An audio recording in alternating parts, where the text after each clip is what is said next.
Last episode में हम लोगों ने देखा था कि सेंजू नोयू को अपनी ब्रेन ट्यूमर की बीमारी के बारे में बता देता है।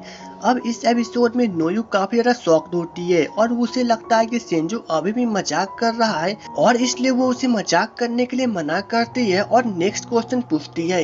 लेकिन सेंजू उल्टा नोयू से पूछ देता है कि अगर सेंजू को हकीकत में ब्रेन ट्यूमर की बीमारी होगी तो क्या सच में नोयू उसके पास वापस लौट आएगी और उसे पहले जैसा ही प्यार करेगी। अब इस सवाल पे तो नोयू कुछ भी जवाब नहीं दे पाती है। लेकिन यहाँ पे मैनेजर को लगता है कि सेंजू को शायद ऑडिशन देने का मन नहीं है और इसलिए वो यहाँ पर मजाक करते हुए पैकिंग करवा देता है।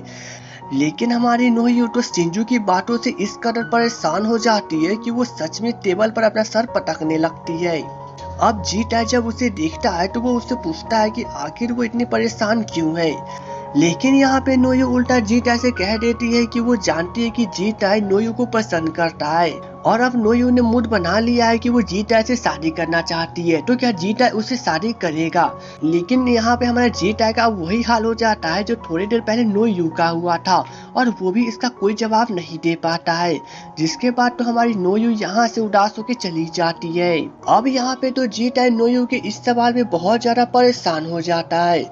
लेकिन तभी यहाँ पे नोयू का मोबाइल रिंग करने लगता है। जिसके बाद जीटा देखता है कि नोयू अपना मोबाइल यहीं पे भूल के चली गई है और इसलिए जीटा उसे मोबाइल वापस करने जाता है। लेकिन तब तक नोयू जा चुकी थी और इसलिए जीटा उसके फोन को पिकअप करके उसे बताता है कि नोयू यहाँ पे नहीं है। लेकिन यहाँ पे उस साइड सेंजू बातें कर रहा था और वो जीटा से पूछता है कि आखिर वो कौन है और उसका मोबाइल नोयू के पास कहाँ से आया। बाप रे, यहाँ पे तो सवाल की बारिश हो रही है। बट यहाँ पे जीटा इससे पहले उसे कोई जवाब देता तभी उधर से नोयू चली आती है और वो अपना मोबाइल ले लेती है। लेकिन तब तक उसका कॉल गलती से कट हो चुका था और इसलिए नोयू अब घर की ओर वापस चली जाती है। अब नेक्स्ट डे नोयू अपने भाई जीक के साथ जब खाना खा रही थी तब यहाँ पे जीक के मोबाइल पर हारू बार बार मैसेज करके उसे मिलने के लिए बुलाती है। अब इसके इतने सारे मैसेज को देखने के बाद तो जीक बहुत ज्यादा परेशान हो जाता है। लेकिन वहीं पे जीटा नोयू के सवाल पर बहुत ज्यादा परेशान था। दोस्तों यहाँ पे परेशान कम कंफ्यूज ज्यादा कहा जाए क्योंकि पहले ही जीटा का शादी यून के साथ फिक्स हो चुका है और इसलिए जीटा को कुछ समझ नहीं आ रहा था कि वह नोयू को क्या जवाब दे। अब थोड़ी देर के बाद जब जीटा अपने डैड के साथ कोई गेम खेल रहा था तब उधर से हारू चली आती है और वो उन्हें सेंजू के न्यू कॉन्सर्ट के बारे में बताती है और वो उनसे रिक्वेस्ट करती है कि वे लोग भी उसे कॉन्सर्ट में आए। शुरुआत में तो मिस्टर चोई यहाँ पे मना कर देते हैं लेकिन हारू के रिक्वेस्ट करने पे वे तैयार हो जाते हैं। लेकिन यहाँ पे सेंजू अपने ही कॉन्सर्ट की टिकट को लेकर मॉम के पास जाता है और वो उन्हें इनवाइट करता है ताकि वे उनके कॉन्सर्ट में आकर उसके गाने को एंजॉय करे। बट यहाँ पे तो सेंजू की मॉम इस कदर नाराज थी कि वो उसके टिकट को फाड़ देती है। लेकिन यहाँ पे सेंजू बिल्कुल भी नाराज नहीं होता है और वो उन्हें कहता है कि वो अपनी मॉम का कॉन्सर्ट में इंतजार करेगा। अब हम लोग कॉन्सर्ट का सीन देखते हैं जहाँ पे नोयू पहले ही पहुंचकर वहाँ की सभी जगह की वीडियोस बनाना शुरू करती है क्योंकि ये भी इंटरव्यू के दौरान जोड़ा जाएगा। लेकिन कॉन्सर्ट चालू होने से पहले जब हारू अकेले बैठी हुई थी तभी मिस्टर चोई चले आते हैं। अब यहाँ पे तो हारू अपने डैड के इस लुक को देखने के बाद बहुत ज्यादा शौक थी क्योंकि मिस्टर चोई यहाँ पे भेष बदल कर आए हुए थे।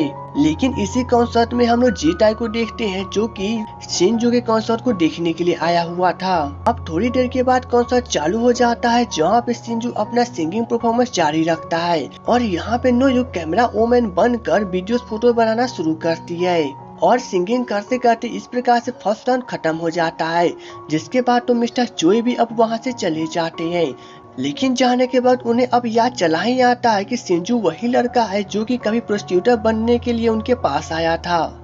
अब यहाँ पे फर्स्ट कॉन्सर्ट खत्म हो चुका था इसलिए सभी लोग मिलकर सेंजू की मेकअप में लग जाते हैं। थोड़ी देर के बाद जब सेकेंड कॉन्सर्ट चालू होता है तो यहाँ पर सेंजू का गाना काफी ज्यादा लाजवाब था जहाँ पे सभी फैन तो यहाँ पे झूम उठते हैं। लेकिन थोड़ी देर के बाद हम लोग देखते हैं कि अचानक से सेंजू नोयू की तरफ एक डॉल लेके चला आता है और वो सभी लोगों के सामने उसे डॉल देकर उसे प्रपोज कर देता है। अब यह प्रपोजल देखने के बाद तो यहाँ पे हर कोई बहुत ज्यादा दंग रह जाता है। लेकिन यहाँ पे हमारा जीटा इस प्रपोजल को देखने के बाद तो गुस्सा होकर वहाँ से बाहर चला जाता है। लेकिन यहाँ पे हमें पता चलता है कि किसी ने सिंजू और नोयू के बचपन की प्रपोजल की फोटो को इंटरनेट पे अपलोड कर दिया है, जिससे इंटरनेट पे देखने के बाद तो हारू बहुत ज्यादा परेशान हो जाती है क्योंकि वो सिंजू को लाइक करती थी। लेकिन जब मैनेजर को इस प्रपोजल और इस फोटो के बारे में पता चलता है तो वो सिंजू के पास आके उसके बाद झाड़ने लगता है। थोड़ी देर के बाद जब नोयू बाथरूम में होती है तब यहाँ पे काफी सारी गर्ल्स चली आती है।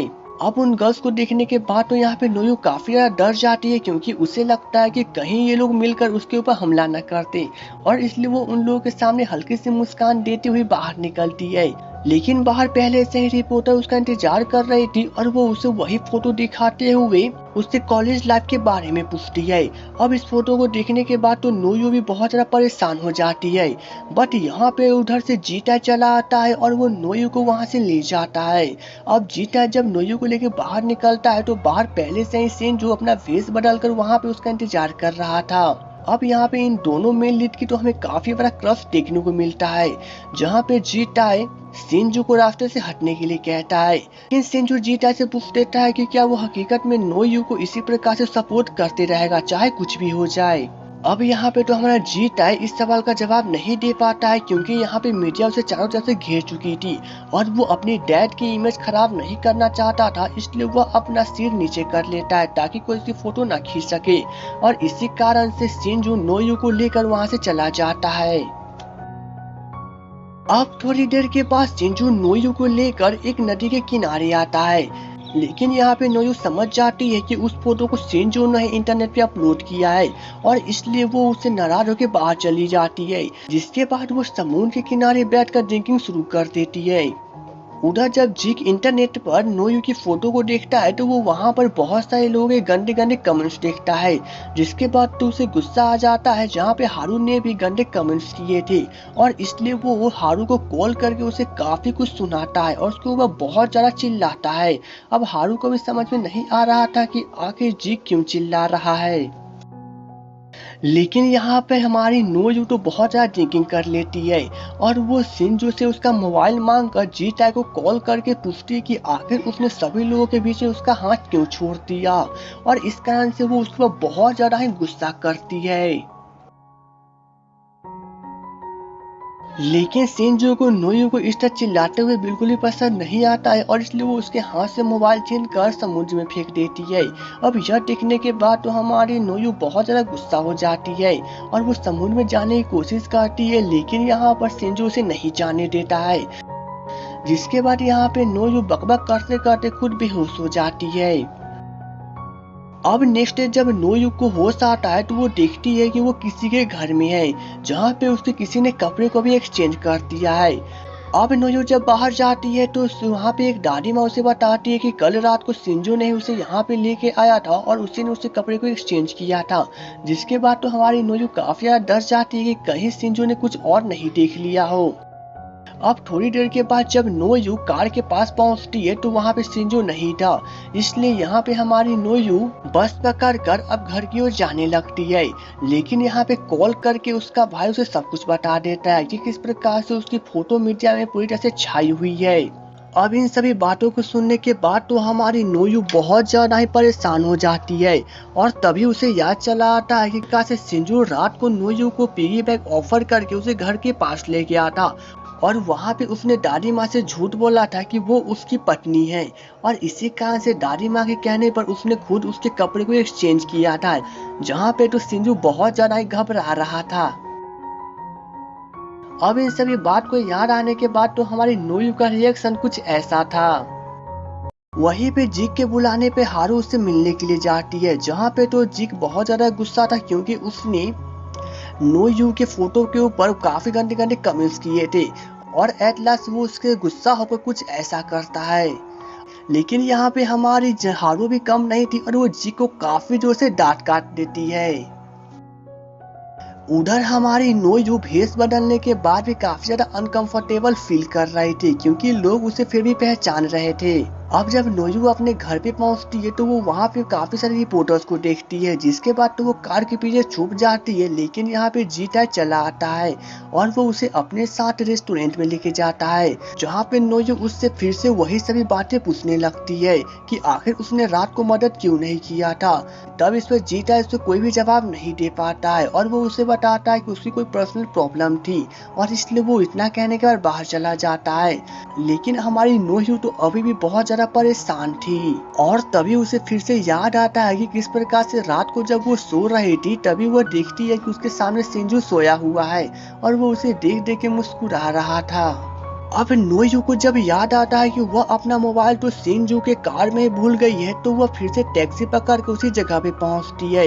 लेकिन जब वो वहां से जाने लगती है तो मैनेजर उसके पास चला आता है और उसे बताता है किस प्रकार से सिर्फ नोयू के कारणों से कितना बड़ा लॉस हो गया है और वो उसे बार बार सिंजू के बारे में पूछता है कि आखिर वो कहाँ पर है। अब नोयू को भी इसका जवाब नहीं पता था और वो थोड़ा परेशान हो जाती है कि कहीं सिंजू कहाँ चला गया और इसलिए वो दादी माँ के पास जाके उसके बारे में पूछती है। लेकिन यहाँ पे दादी माँ के पास भी कोई जवाब नहीं था और तब नोयू को याद आता है कि किस प्रकार से रात को सिंजू बहुत ज्यादा परेशान था और तब नोयू को याद चला आता है कि सिंजू अभी इस वक्त एक ही जगह पे जा सकता है। जिसके बाद तो हमारे सिंजू एक बोट को पकड़ती है। आई मीन सिंजू एक बोट के ऊपर खड़ा होती है और काफी स्टाइल में पास से एक छोटे से आइलैंड पे पहुंचती है। अब इस आइलैंड पे पहुंचने के बाद तो नोयू सिंजू को ढूंढने की बहुत कोशिश करती है और वो चारों तरफ ढूंढती है क्योंकि ये आइलैंड बहुत ज्यादा ही बड़ा था। अब इतना मेहनत करने के कारण तो भाई इसके ऊपर भगवान भी मेहरबान हो जाते हैं और उससे आखिरकार सिंजू मिल ही जाता है। जिसके बाद तो हमारी नोयू सिंजू के पास पहुंचती है और वो उसे पूछती है कि आखिर वो इस सुनसान आइलैंड पे क्या कर रहा है। लेकिन नोयू को देखने के बाद तो सिंजू वहां से जाने लगता है। अब इस पे नोयू बहुत ज्यादा गुस्सा हो जाती है और वो सिंजू से पूछने लगती है कि आखिर उसे क्या हो गया है, हर कोई सिंजू को बाहर ढूंढ रहा है और वो एक छोटे से आइलैंड पर क्या कर रहा है। लेकिन यहाँ पर न जाने क्यों सिंजू बहुत ज्यादा गुस्सा था और वो नोयू से कहता है कि वो बस यहाँ से चली जाए क्योंकि वो अकेला रहना चाहता है।